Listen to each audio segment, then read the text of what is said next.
This week, we saw Despicable Me 2. And we actually saw it not together for a change, so I have no idea what he's going to say. So, Fat Kid, why don't you lead us off? What did you think? Alright, well, first off, before we even go in there, there's definitely a difference when you go see an adult movie compared to when you go see a kid movie with just the audience alone. Very, very good. This is actually our first kid movie review. And, it's fun because, you see kids and, sometimes they get aggravating because they talk and stuff. But if you actually just listen to what they're doing, when you were kids, we did the same thing, We see something like, oh my god, that's amazing. And we look up at the screen now as adults, as we hear little kids say it, and like, yeah, you're so stupid. That just doesn't really happen. It's fake, man. Just shut up. And the kids that can believe that this stuff, because they don't have, the physics and the science and everything behind it telling you, no, this isn't real. So they actually believe it, and they can enjoy it better than we can. Yeah, and it was kind of fun in me and my wife's instance, because it actually sounded like there were minions in the audience. So they were, making all the noises, so it actually gave the movie kind of a nice 3D stereo sound.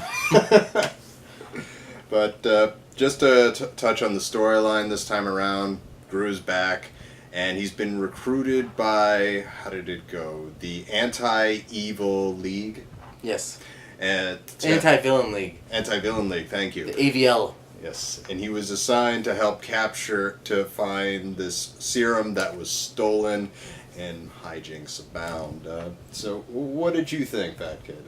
I love the story idea, because, again, here, but this time, it's not Gru going out trying to cause a mischief. A big thing happens, nobody figured it out, so they're like, look, you've done this in the past. You have the mind of a villain. And as it goes along, they still look for, the police things, all right, we need evidence, we need this, and he's like, no, you don't understand, it's this guy, and no, there's no evidence. It sounds like you really want to go into spoilers so bad.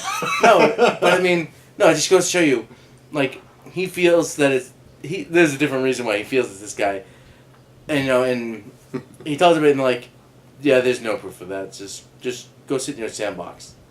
It's like they want him so badly, but then they're so quick to dismiss him. Oh, yeah. It's... Now, I feel I should start off with, I do have some qualms with the movie. I actually wrote them down. Organization. Alright, so we're going to go through it right here, and if you have any, just, throw them out there, too. Number one, this movie, I was a huge fan of the first one. Loved it to death. So was I. I felt that they put a little too much focus on the minions. Because they pretty much dominate the film. You have to. The minions, actually, this is the reason why. The minions are the selling point now. The first one, we're adults. See, here's why, this is back to my beginning. As adults, we see the adult people talking, and we're like, yeah, this is the story. Then the minions come along and it's like a little kid that your friend has that annoys you at a barbecue. And you're yelling at them always, go, no, go. But kids are drawn to that, and this is a kid's movie. And, their antics and how they talk and everything like that. Kids love that. Yeah, and I bring up the minions, but at the same time, I have to agree with you on the fact that the minions are fucking hysterical. They do... We could do an entire episode just talking about all the stuff they did that we thought was funny.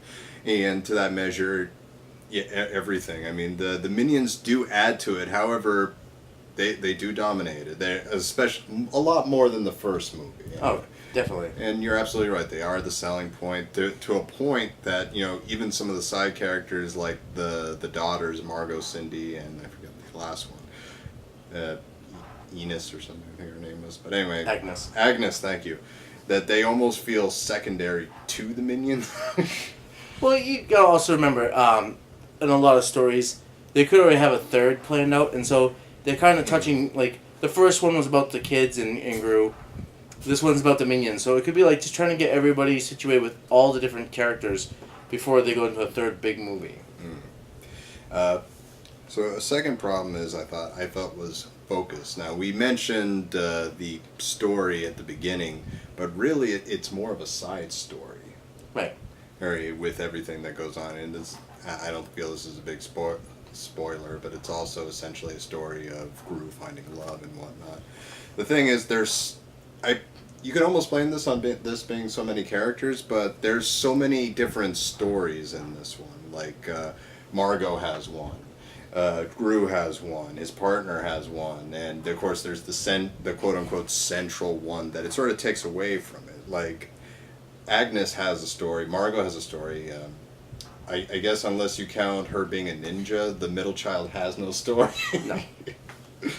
Well, alright, so...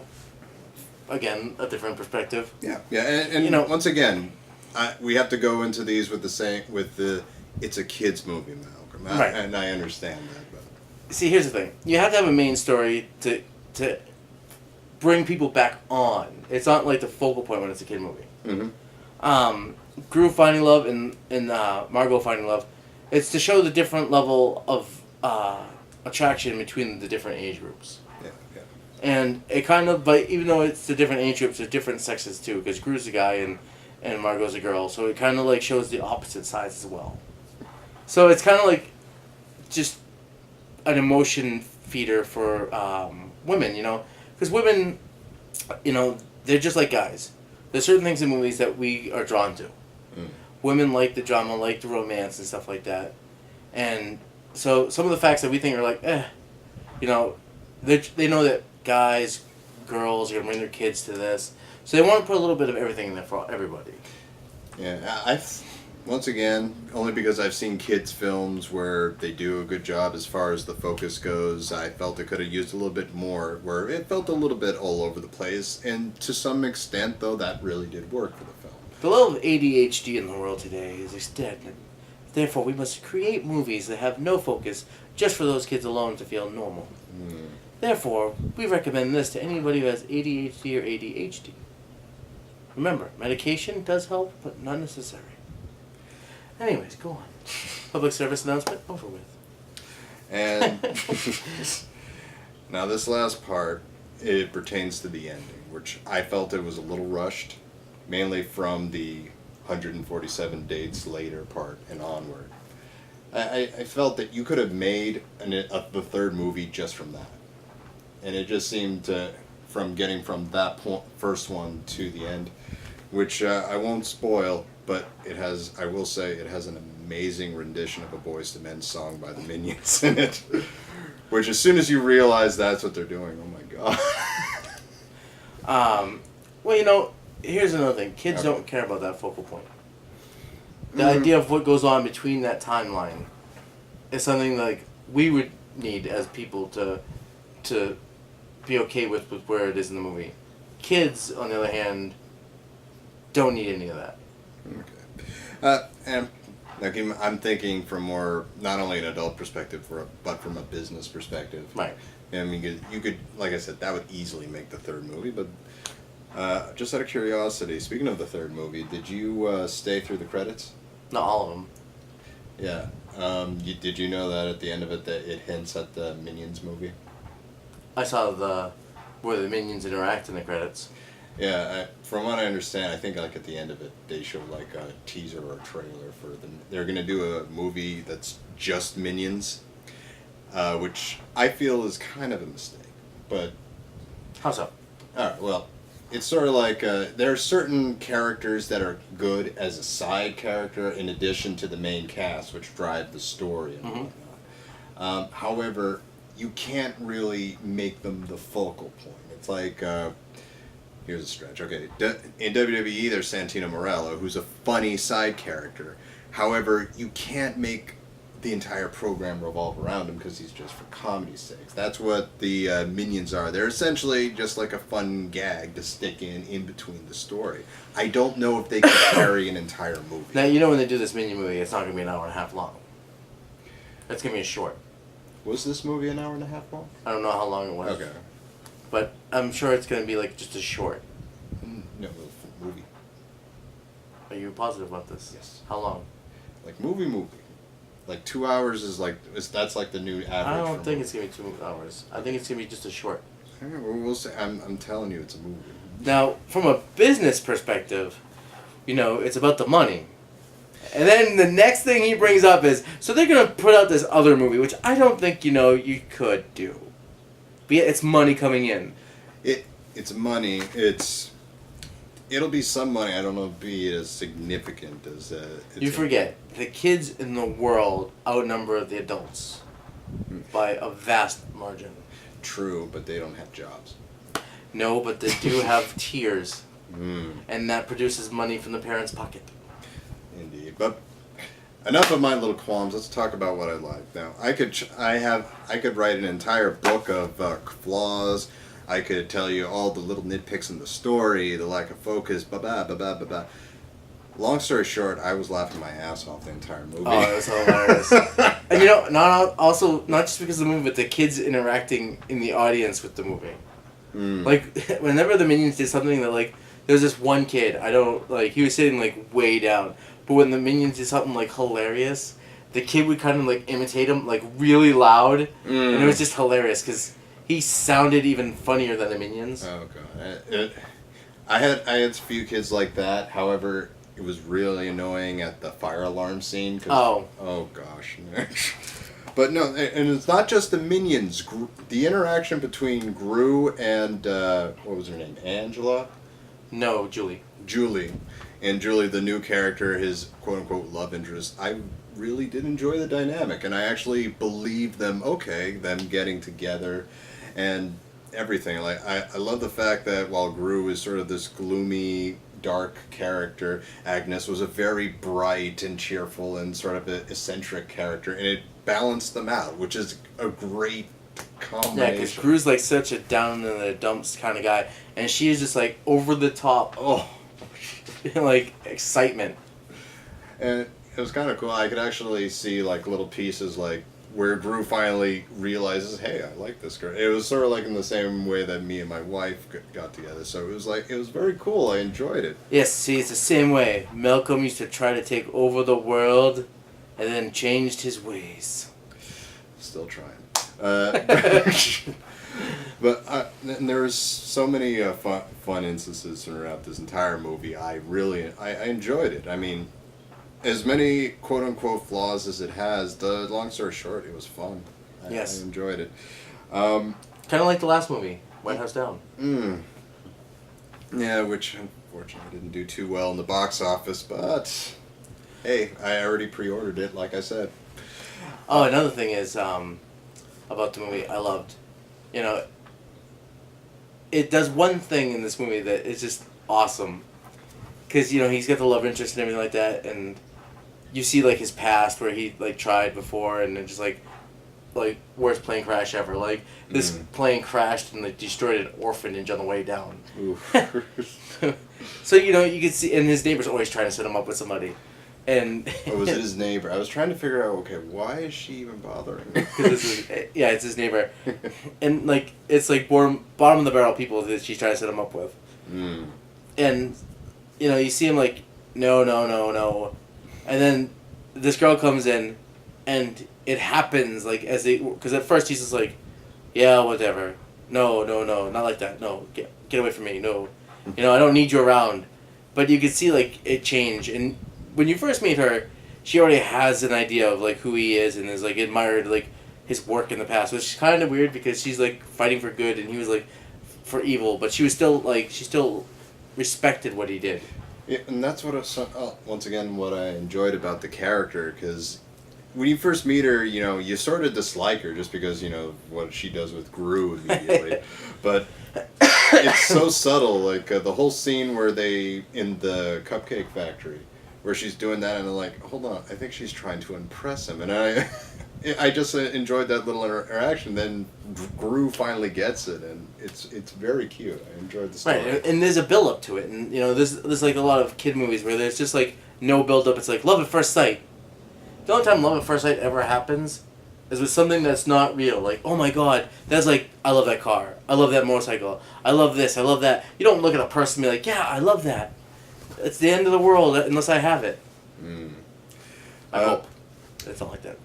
Now, something I really enjoyed about this movie, I saw Wreck-It Ralph, and I pretty much called who the bad guy was and who there was pretty early in the film. My wife will attest to it.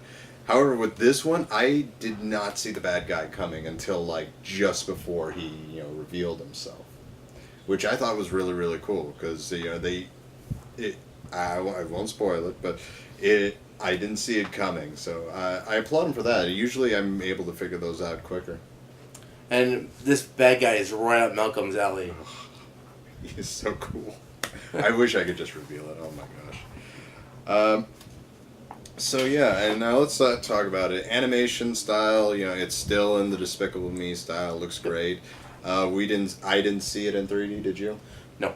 No, but from what I can tell, in just like the scenes where they're just coming at you like that, it makes good use of 3D if that's important to you. Like I've always said, though, with 3D, if you need a movie to be in 3D, it's not a good movie. I did enjoy the soundtrack to this one. Yes. A very good sound. I actually already downloaded some on my iTunes already, so it's a very very nice. It got you like in the mood for every single scene that you heard in, which is very very good. Is there anything else you wanted to bring up about this one? No, I really love this one, and the Dr. Nefario, the old guy there that's with Gru, he goes off, but when he went off, I knew exactly what was going on from that point on. Like, I knew when he went off, I'm like, okay, I know where he's going. But it's cool how, it all comes back. And so you see, like, even though they want to be bad, because it's like what they've done, they're not really into it anymore. Yeah. I mean, I wasn't sure how I was going to feel about that, because, part of it, and this will be my last little nitpick here, part of it, is that, it's very different from the first one, in that, I will say, I don't think it has quite the heart that the first one did, but, yeah, I mean, I forgot my point, continue. Alright, but no, I really like this movie, if you have kids, definitely take them to go see it. They love the first one, they're going to love this one even more. I would say if you have kids, go see this one. It's great.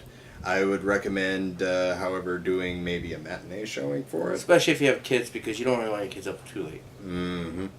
But other than that, it's kind of weird because I like it differently from the first one. It's sort of like how I like the first Rocky, but I like the Rocky 4 differently from it because they're kind of two different feelings into it. But it's a laugh out loud, funny movie. I think you'll enjoy it, even if you're an adult. Yes, and I want to add one thing about something else. I went and I saw World War Z for the second time. Really? Yes. It still is good. No. No. I didn't, it was still good, but I didn't enjoy it as much as I did the first time. Really? What was that? Because it was going to happen? Well, I don't know if it was that, but also, I realized before I went and saw it that you really can't call it a zombie movie because it's not really a zombie movie. I'm going to spoil it here because this is Despicable Me 2 review and not the World War Z. So if, we've already finished our Despicable Me 2, so if you guys don't want to hear anything about World War Z right now, definitely just stop it. But I need to tell you this. It's not a zombie movie. Okay? No one in this movie gets eaten. It's just they get bitten and infected, and that's it. So, going into it, I'm realizing I'm not going to see a zombie movie this time around. And it's just, there's a lot of action and stuff, but I don't know, it's just, knowing that it's no longer a zombie movie, it's just kind of like I don't know, because I'm a zombie fan, and going in, I believed it was a zombie movie, and I watched it like, it was a good zombie movie, and then I'm like, nobody gets eaten in this movie, so how is it a zombie movie? I'm like, it's really not. Well, yeah, it's the same thing. No, it's not. It's just, it's like, alright, besides getting transferred into like this like raging lunatic thing that goes around biting people, like a 2-year-old looking for a toy that you took from him, it just, there's nothing there that like you see somebody eating somebody, there's terror, there's, oh my god, I'm going to be eaten alive if this thing catches me. Oh my god. And you watch this movie, it's like, oh my god, they're going to bite me and turn me into one of those things. I don't know about you, but if I'm going to die, I'd rather die like that than as a zombie, because, I get bitten and I run around and I try to bite more people. But a zombie, Like, if I see somebody getting eaten by a zombie, I'm like, I'm all set with that. I don't want to be eaten by a zombie. I still think it's still kind of terrifying because you're gonna lose yourself. I mean, Yes, it is terrifying, and but it's not horrifying. So okay, so now that you've seen it again, I guess we need to do a review for when we see it a second time. But what would you give it now? Well, if you haven't seen it, it's a good movie, but it's definitely not a rewatch in the movie theater. So like, if you go see it with one buddy and then you have like plans to go see it with another buddy, it's not going to be as good the second time around. Just a heads up. So you're not going to buy it on Blu-ray? I don't. No, probably not. Oh, that's too bad. You're making Brad Pitt cry. I know. Now, before we go to the final section of this review, I'm first going to hit stop. And we're back with the power of editing. It's Pacific Rim. We had to stop because we had to debate which one we want to go see because, it's Grown Ups 2 or Pacific Rim. Now, Grown Ups 2, compared to the first one, has a little bit more of an advantage. They don't have Rob Schneider in this movie. I don't know why. Right? He was one of the main characters in the first one. He's one of the friends that come up and everything like that. But in this one, he is not in there. I'm guessing Sandler went up, sorry, we need the You Can Do It guy for this one. So, we went with Godzilla vs. Robotech. And people are like, who's Robotech and who's Godzilla? Well, then guess what? It's robots versus dinosaurs. Well, it's monsters. They even call them kanji in this one, for Christ's sakes. I've been looking forward to this one since I saw commercial 1. And it's got Ron Perlman. Ron Perlman in it. He's unfortunately not Hellboy in this one, but he is still Ron fucking Perlman.